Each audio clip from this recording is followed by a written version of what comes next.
Lemonheads, this rules. I've heard, apparently, okay, so this documentary, apparently it's pretty hard to find. Dr. Judy Wood. This is in the realm of the towers were holograms. So it's a pretty fun place to play. We're going to have some fun right now. I've never really heard out this argument. I've heard of Judy Wood. Let's see what she has to say. Again, this is in the funky territory So of... it's been 19 years now since September 11th, 2001.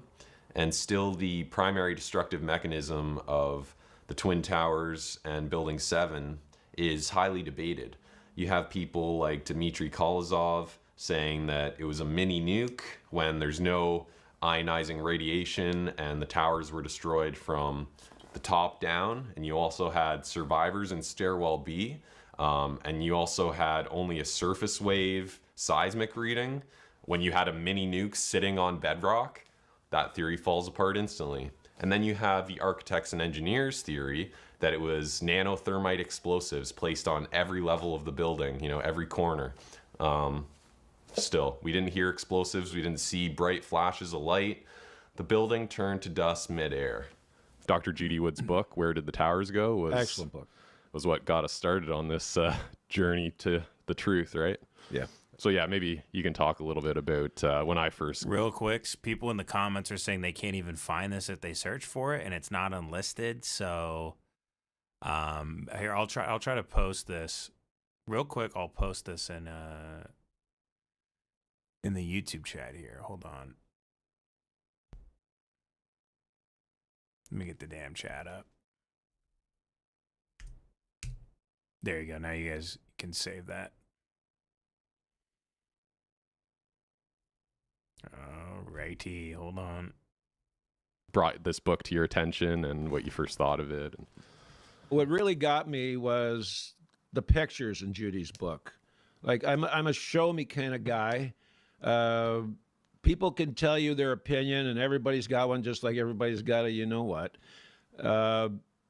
But the pictures were speaking out to me like, it was like, don't you see something wrong in this picture compared to what the official explanation is? And everybody knows the official explanation. The building's pancake because of the fire, made it weak. It collapsed into itself and really not creating any much devastation in downtown Manhattan. I don't think you can get a demolition expert to pull those buildings down as nicely as they came down. Oh, no way. But my biggest concern was what was left at the end did not support the story. Dr. Judy Wood earned a PhD degree from Virginia Tech and is a former professor of mechanical engineering. She has research expertise in experimental stress analysis, structural mechanics, deformation analysis, materials characterization, and materials engineering science. Her research has involved testing materials, including complex material systems in the area of photomechanics, or the use of optical and image analysis methods to determine physical properties of materials and measure how materials respond to forces placed on them. She taught graduate and undergraduate engineering classes and has co-authored over 60 peer-reviewed papers and journal publications in her areas of expertise. Dr. Wood has conducted a comprehensive forensic investigation of what physically happened to the World Trade Center site on 9/11. And based on her analysis of the evidence she gathered in 2007, she filed a federal qui tam case for science fraud against the contractors who contributed to the official National Institute of Standards and Technology report. The moment I decided to do that, I sort of said something to my students. I said, if you knew the world was going to end in a week, and there was very little chance you could save it, would you try? I hope I live. I hope I live. It's coming down on me. Here it comes. I'm getting behind a car. One of the main things that can be observed if you study the videos from the day is what Dr. Judy Wood has called dustification. The dancing Israelis. Now, they certainly could be holograms, sure, but what's important here is that we remember the buildings were owned by Jews. let's not get lost in the weeds about how it was done and whether they were holograms or not. The buildings were owned by Jews and they were taken down by Jews. The day is what Dr. Judy Wood has called dustification. And this is where you can actually see a significant proportion of the material of which the buildings were made up turning to dust. So what we're going to learn is that the towers didn't burn up, nor did they slam to the See what I told you? They turned to dust in midair. This is what she's saying. Let's hear her out. ground, but turned into dust in midair. That's not a collapse, that's dust squirting up. Look at these beams falling with dust trailing behind them, opaque dust. It initially blocked out all of the sunlight, 100% of the sunlight, so it was pitch black. It's very dense dust. And you come to the realization that these pieces of material are becoming dust. They're frothing up into dust as they fall. And they didn't hit the ground. If they had slammed to the ground, there'd be over 1 million tons of debris left stacked up in the ground. That didn't happen. Manhattan would have been flooded. Well, as we'll see, the towers were built in the Hudson River with a dike around them. If you slam 1 million tons of debris down onto the dike, you're going to break it. Didn't happen. And if you slammed 1 million tons of debris to the ground, it's going to make a thud. The seismic signals did not reflect that. Michael Ober said, I don't remember the sound of the building hitting the ground. Somebody told me it was measured on the Richter scale. I don't know how true. So far, look, I'm no scientist. I don't understand anything. I barely recall what I have for breakfast. Actually, I always remember what I have for breakfast. It's eggs and potatoes, carrots, fresh squeezed orange juice, and a latte with cheese on top of the eggs. Raw cheese from Amish farm. Shout out Jack for the Amish farm hookup. I think I'm gonna go with, I like goat's milk more than raw cow milk though. I've been getting the A2 goat milk from Whole Foods and Sprouts. I like it more. Let's stay on topic here. Listen, the buildings themselves were owned by Jews and insured by Jews. What does that tell us? True that is. If the building's hitting the ground that hard, why do I not remember the sound of it? If every floor were to pancake in line with the official model of the collapse, then the time required would be approximately 100 seconds, not the almost free-fall collapse rate of around 10 seconds that we all saw with our own eyes. Surprisingly, there was little collateral damage to nearby buildings that were not targeted. Although every building with a WTC prefix had to be torn down because they were damaged beyond repair. You realize those dust particles were smaller than anything that's been seen with like fires or with pulverization. I didn't know that about all I've the WTC got a shortened version of my talk, why the NIST World Trade Center reports are false. Basically, it's about why they're false and unscientific. So today I will discuss evidence related to the official investigations conducted by the National Institute of Standards and Technology, or NIST, whose reports comprise the final official explanation for what happened at the World Trade Center on September 11, 2001. Before we get to the reports, however, let me mention that the first pertinent point to consider is the low probability that the only 3 instances of a skyscraper suffering global collapse due to fire occurred all on the same day in the same place. There have been many raging building fires, much worse than existed in any of the World Trade Center buildings, but no global collapse has ever resulted from those fires. We can see from these photos that the towers appeared to have exploded, starting at the top and then going all the way down. At the top of each tower, the debris appeared to shoot upward and outward as much of the solid structure turned to dust. This is counterintuitive to the idea that the building was being crushed downward. Many of us... Look, man, I'm gullible. You can convince me of anything. I love a crazy and wacky idea. So far, completely and totally on board. Take me wherever you're going. Tell me they're holograms. Tell me Israel did it. Tell me whatever you want. Have asked ourselves, is this what it looks like when a building is softened or weakened from fire? At the beginning of its final destruction, World Trade Center 2 tips or twists to the east, but turns to dust before hitting the ground. The tipping top falsifies the claims to the east. I've never seen that image. That's interesting. At the beginning of its final destruction, World Trade Center 2 tips or twists to the east, but turns to dust before hitting the ground. The tipping top falsifies the claims by NIST that it was an inevitable collapse. If the leaning top had fallen as a rigid block, it would have landed on World Trade Center 4. When we look, it is not there. Not only is it not there, but neither is the main body of World Trade Center 4 itself. That was a big aha moment for me about the tipping. Look, if anyone's going to get to the bottom of this, it's us. I want you to believe in yourself right now. We're going to figure this out. Top. It looks like it stops tipping, and it looks like it goes straight down. Well, if you look at angular momentum, and you're going to obey the laws of physics, it does. But what it does is prove that the building is no longer a rigid body. You know, the whole thing, tipping, has angular momentum, but if suddenly all of that top portion turns into little itty-bitty specks of dust, each one can keep rotating. So the whole thing doesn't continue rotating as a rigid body, but each of the little specks rotates. And that way it conserves angular momentum and doesn't violate the laws of physics. So that's a way of proving that the top turned to dust. In this video, we can see that some of the core columns survive the rest of the building being peeled away from it like a banana. But then these core columns themselves turn to dust before our eyes. Oh, damn.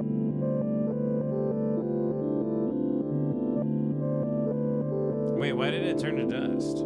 Because it was really hot?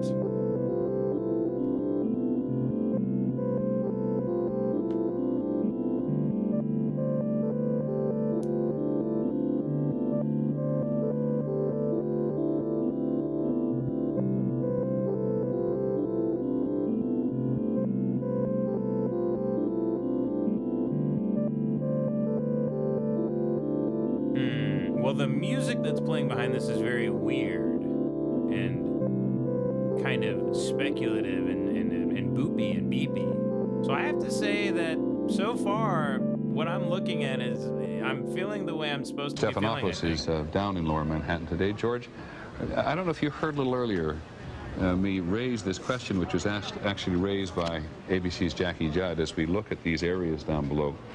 When you look at where the towers used to stand, there is surprisingly so little rubble. Where did all the rubble go?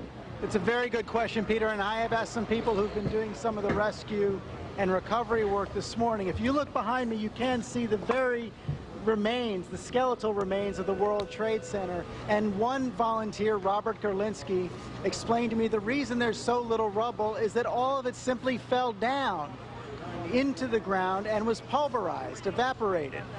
Where did the towers go? That's the title of your book. Where did the towers go? Actually, it was that conversation between Peter Jennings and George Stephanopoulos that inspired this title. You know, where is all the rubble? Where did it go? And I was eager that day, like, you know, yeah, I'm glad somebody's asking that. So we have this image of before and after. The little, you know, yellow box on the bottom corner is all that's left of the buildings. We've got to remember what used to be there. These huge buildings, and you know they're gone, and just this little stub of a part of a building is all that's left. I love these graphics created by Adam Dwyer because they give you a real sense of how much of the building actually went missing. Here's a shot of World Trade Center 1 rubble, and in the background we can see Building 7 still frothing up into dust. It was there, so now we know it's it was before 5:20 p.m. that day. So the story that they shipped all that steel off to China just doesn't make sense. They were doing a bucket brigade for a while there, just moving stuff with buckets because they didn't want to, you know, hurt any of the potential survivors under the rubble. In the book Report from Ground Zero, Assistant Chief Firefighter Harry Myers says, "I never saw a file cabinet, never saw a desk, a chair, never saw a telephone, never saw any type of office furniture. There's no glass. It just disappeared and has become part of this fluffy white or gray dust." They actually only found one filing cabinet, if you can believe that, and it didn't even look like a filing cabinet. It was melted down to about the size of a basketball, but miraculously, it still had unburnt file folders and money inside of it that they were able to return to Ben and Jerry's. Now, this is a really bizarre artifact. It's a Bible artifact that's in the 9/11 museum. The Pope even came to visit this item. Folks often like to point out that formerly molten metal that was on the page, it wasn't molten because it was hot. The pages would have burned up. Sure. It was liquid metal because of another reason. This is the elevation map of what was left. Here's what should have been there before. And right here, people survived in that little hump at the bottom of Building 3. The rest of Building 3 was gone. So 16 people actually survived inside the collapse of the North Tower, and they were in stairwell B in the center of the building. I rolled to a corner and basically went into a fetal position and just waited for the end. My helmet started flying off my head. I had forgotten to snap my helmet. So I grabbed my helmet. I guess instinctually, I just pulled myself down into the corner. The collapse of the North Tower created a massive rush of air. I was blown down 6 stories down to the first floor, and all I could remember while I was being blown down was, oh my God, oh my God, oh my God. There wasn't any time to think about anything. The 110-story tower disintegrated in just 10 seconds. It was that fast, yet for me it was kind of slow motion too at the same time. And I remember thinking to myself, I said, oh shit, this is it, we didn't make it. Okay, 10-4, North Tower, stairwell B as in boy on the 2nd floor. The location given by Jay Jonas was unbelievable to the firefighters listening. The North Tower no longer existed. They asked for his location again. He asked me that a couple times, and one time he asked me that. Somebody else got on the radio and said, where's the North Tower? We saw nothing we could recognize in the fields. We expected to see chairs and file cabinets and what was left of offices. Everything was reduced to the finest state. It basically looked like mountains of dirt. This dome of this 44-story building is right across the street from Tower 1. It's not even touched. Right, it's not clobbered. There's nothing on it. Right. Building 7 went away that afternoon, and over by the post office, you can see it didn't even spill completely across the street. One of the key pieces of evidence which shows that this is what happened, that the buildings did indeed turn to dust before they hit the ground, or mostly to dust, is the seismic evidence. Up above at the top, there's WTC1's impact on the ground. And what's below that, that blue data, that was an earthquake that was in Midtown Manhattan that same year. It's approximately the same magnitude. And it was a 2.4 instead of a 2.3. But you notice the signals are very, very different. Notice the high frequency of in the blue signal. Yes.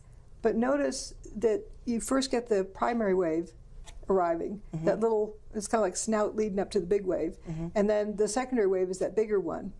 But you can't see those same signals from when the towers hit. If the towers are slamming down into the bedrock, they should be ringing like a tuning fork. Right. Here's the signal for the Tower 1. It lasted 8 seconds. It takes 9.5 seconds to throw a bowling ball off the roof and have it hit the ground below. The building went away faster than it could have fallen. It didn't hit the ground, didn't slam to the ground. That's why there's no S and P waves. There's only surface waves. And that's what you would get if you lifted the building off the ground. You know, think of 2 people sleeping together in the same bed. One person gets up, the other person, in a conventional mattress, the other person feels the disturbance. Right. If you lift a 500,000-ton building off the ground, it's going to cause a surface disturbance. Right. That's all that was recorded, not anything going boom on the bedrock. This is the King Dome. So here's a controlled demolition, and it produces a P wave and an S wave. So if we have Seattle King Dome, we're going to look at things relative to that. That made a 2.3 on the Richter scale when it was blown up by controlled demolition. And we have these two towers. That looks like 9/11. It just was blown up by controlled demolition. And we have these two towers. Let's say for the Tower 2 was the first to go. So if we turn it to dust, all but the bottom 16 stories, and then drop a 16-story building to the ground, we record approximately the same seismic signal as what was recorded on 9/11. Just pretend this rest doesn't exist. And for Tower 2, if you turn it into dust above the 20th story and just drop a 20-story building to the ground, you get the seismic signal that was recorded. And for Building 7, it's all but the bottom 2.5 stories. Where's the rest of the building? WTC2 just went away at the top, and then WTC1, and then you have these various quarry blasts all day. And then see down here at the bottom, that was an earthquake in the Fox Islands, which is up part of the Aleutian Islands. But look at the thing just before then. Fox Islands, which you guys all know pedophiles were flying kids to. That was Building 7 going It's away. all connected. You can't even see it on the chart. It made a 0.6 equivalency on the Richter scale, which is like a jackhammer. And it was 6 times the mass of the Kingdom. No wave traveled through the Earth. It was only surface waves. That doesn't happen in building demolitions. You know, you always have an S wave and a P wave at building demolitions. No tall building had ever collapsed primarily due to fire. But that's exactly what investigators believe happened to the 47-story World Trade Center Building 7 on September 11th. World Trade Center 7 collapsed because of fires. We really have a new kind of progressive collapse that we have discovered here, which is a fire-induced progressive collapse. And in fact, we have shown for the first time that fire can induce a progressive collapse. The buckled column caused additional collapsed floors and falling debris that removed support from adjacent interior columns.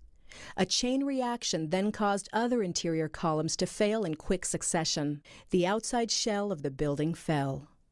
And our analysis showed that even the smallest explosive charge that was capable of bringing down the critical column in the building, had it occurred, we would have seen sound levels of 120 to 130 decibels about a half a mile away. That would have been an incredibly loud sound, and that sound was not picked up by any of the videos or witnesses that we have talked to. Having a collapse of this nature is a very rare event.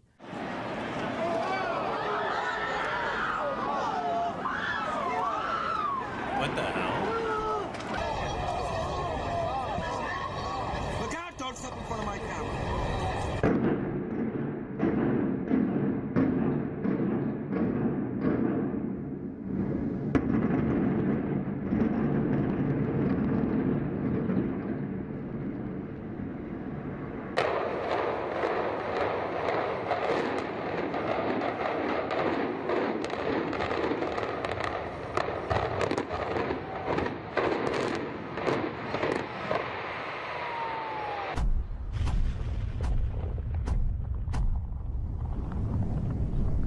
Damn, that's badass. Very cool. That's awesome, man. People die and so do buildings. It's beautiful. They have a life of their own. Nice job, team. To reiterate, the official story of the collapse of Building 7 is that a typical office fire caused this 47-story building to fall in a matter of seconds. If we were to accept this NIST World Trade Center Building 7 report, we would have to conclude that no tall buildings are safe from the possibility of total unexpected collapse due to office fires. So there's this new report that just came out last month in March of 2020 called A Structural Reevaluation of the Collapse of World Trade Center 7. Now, this study was conducted by the University of Alaska Fairbanks, their Institute of Northern Engineering, and was funded by the architects and engineers for 9/11 and cost something like $316,000. So you can go and download this 112-page report yourself and see once and for all that the official story given by NIST, the National Institute of Standards and Technology, That this building fell primarily due to a few isolated office fires and suffered this global collapse, this perfectly symmetrical free fall collapse due to a few isolated office fires. It's just completely bogus, bunk science. There's no truth to it. So you can know that for yourself now. Download the report, read it. My only criticism is that in these 112 pages, they don't mention the seismic data at all, that this 47-story building only made a 0.6 on the Richter scale, which is pretty much indistinguishable from background noise. I think that's a highly significant piece of evidence to mention. So to leave that out, you know what sucks is all this stuff is so sciencey and physicsy. I can't repeat any of it to anybody. I just gotta go, watch the thing. I go, something about the Richter scale and the decibels and everything. I don't know. Go fucking watch it. It's highly suspicious to me. You know about NIST, the National Institute of... What was the S and the T? Well, their report sucked, and it was wrong, and I don't buy it. Because architects... I can't remember what it stands for. And engineers also don't talk about the seismic data, and when Richard Gage has been questioned at some of his events, he says, "Oh, I don't know. It's all very confusing. I don't understand it." When thermite cuts out the steel and you have all this steel falling, it's going to make a big rumble when it hits the ground. So how come the seismographic data that you don't present... Why would it rumble if it's liquid? It doesn't melt all the steel. Remember you said you cut it out, cutter charges, right? So as the steel's falling, it hits the ground, it makes a big vibration. And hit the other buildings on the other side of the street. This is mainly for you, sir. How come the seismographic data from New York City... I don't understand the seismographic data. I haven't studied it. It was turning to dust throughout the day, internally. And you saw an enormous amount of material pouring out of the building, one face and one face only for most of the day. And when it went away, it didn't make a seismic signal that traveled through the earth. It only left a surface wave. It did not slam to the earth. And the surface wave that it left was almost a non-existent event. When you look at these fires, a lot of smoke, they say where there's smoke, there's fire. Well, that's just because that's all we know. Take things like the microwave. Do we really understand what a microwave does? We just know that it heats our food, but it doesn't heat the paper. Why doesn't it heat the paper? Again, why is there all the paper on the ground? Neither thermal energy nor kinetic energy can account for the events of 9/11. Only directed energy could leave all the paper and plastic. Dude, I'm too dumb to why are the beams completely melted and gone, but why is there paper? Plastic ID cards unscathed while turning steel, concrete, and office furnishings to an ultra-fine dust.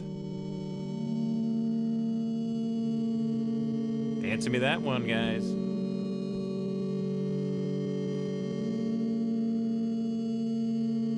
If it was so hot it melted all the beams and all the walls, why is there all the paper there? Maybe it was a big energy weapon. Maybe it was a big microwave.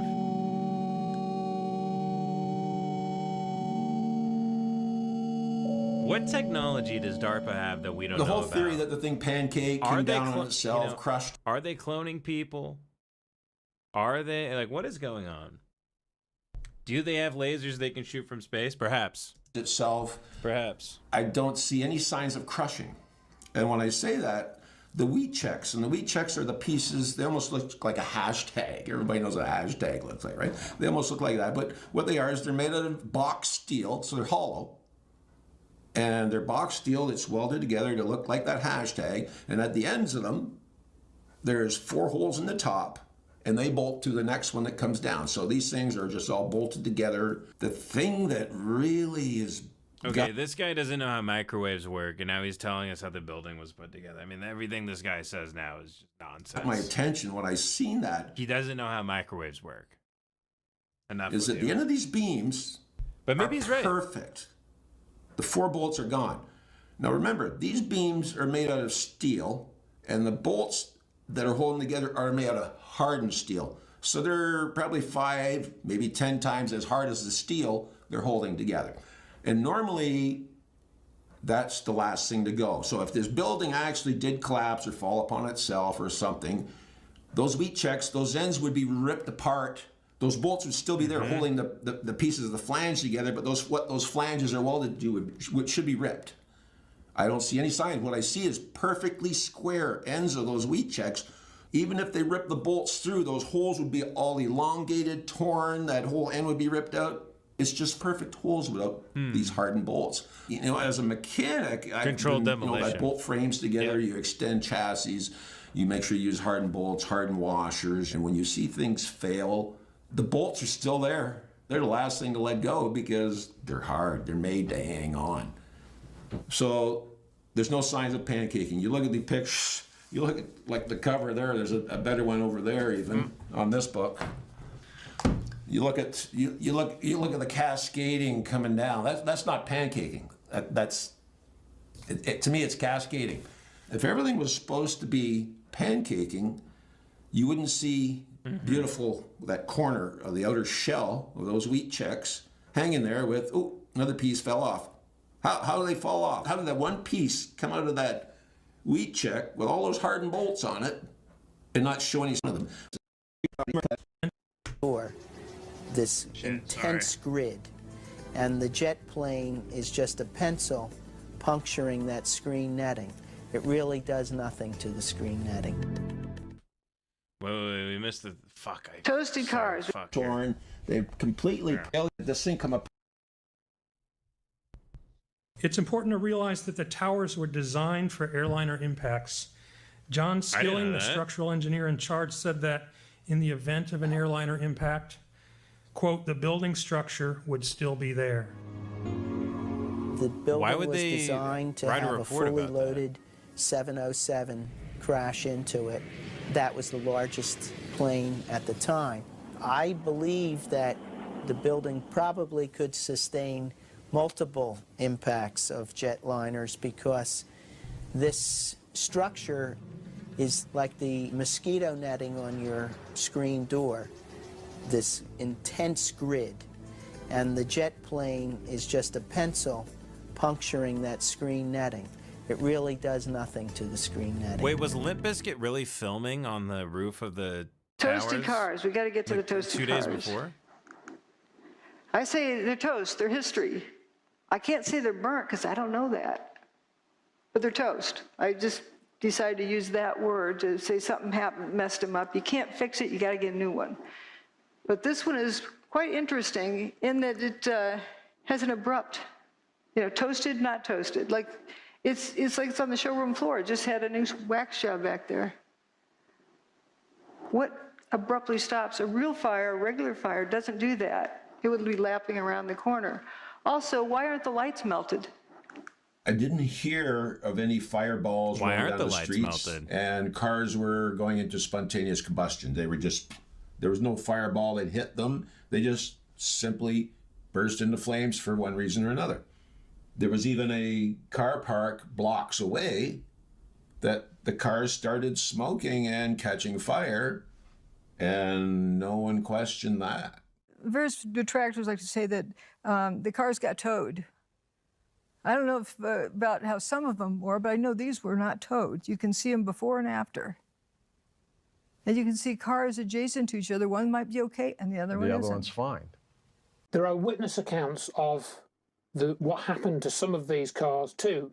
For example, Patricia Ondrovich, who was a first responder, she, I think, came out of World Trade Center 7, and the cars were exploding right next to her.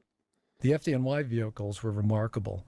There were enormous ladder trucks, pumpers that looked like they were thrown around the fields like toys, and they reeked of unimaginable loss.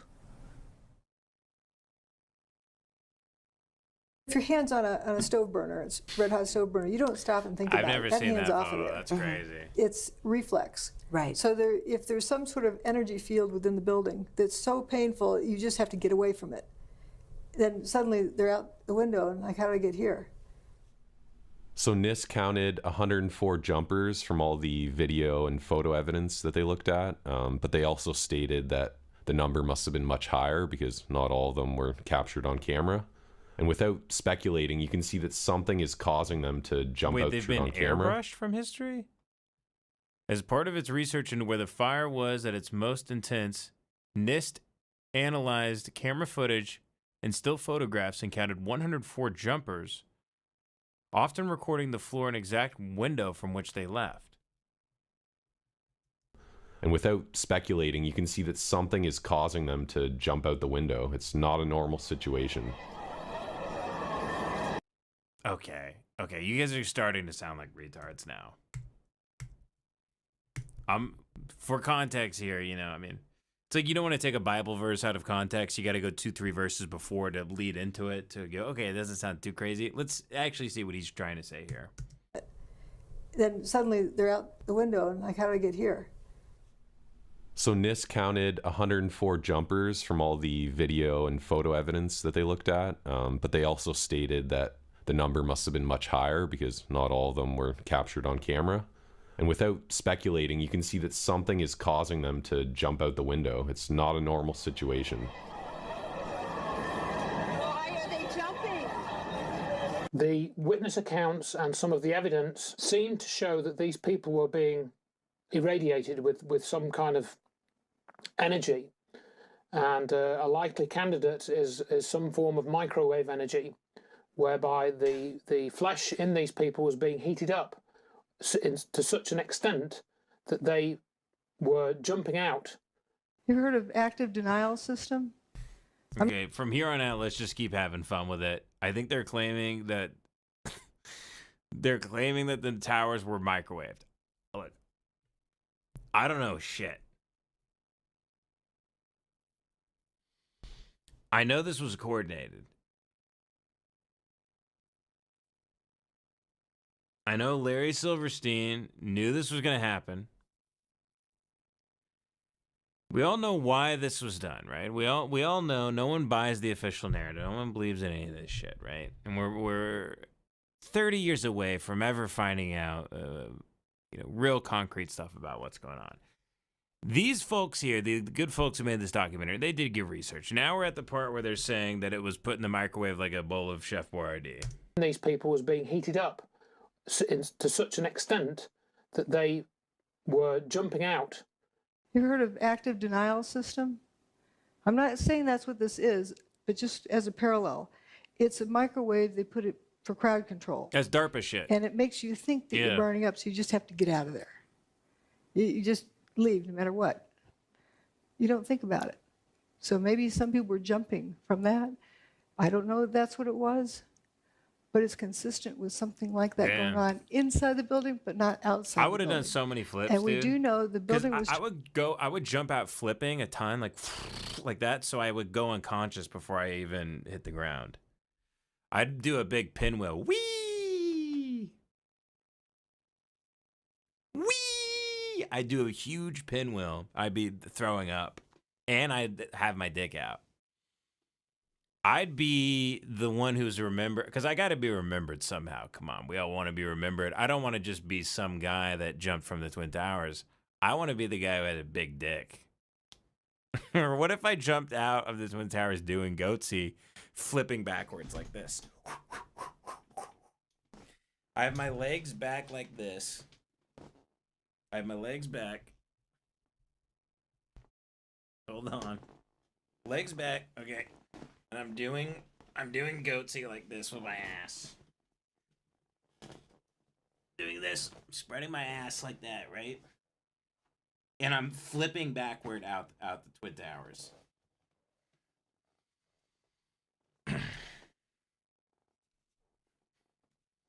That's how I do it.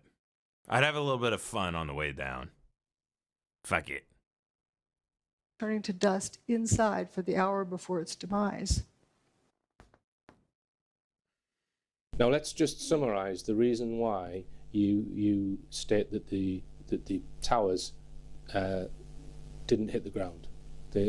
Well, they didn't burn up, nor did they slam to the ground, but turned into dust in midair. And we know that because if they slammed to the ground, we'd have a pile of rubble left over. If they slammed to the ground, the seismic signal would have shown that, which it didn't.